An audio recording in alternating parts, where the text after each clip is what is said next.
Tingnan natin. Oho. Wow. Wow, Sana all.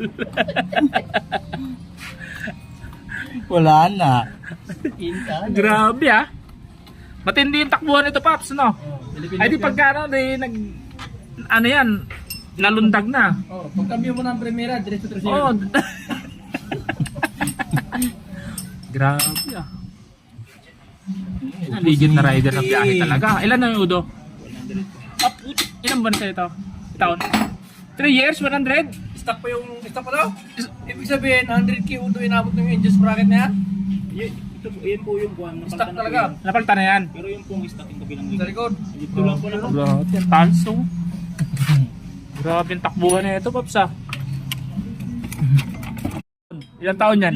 5. 5 taon. Huwag mong gamitin pag kami sa bahay.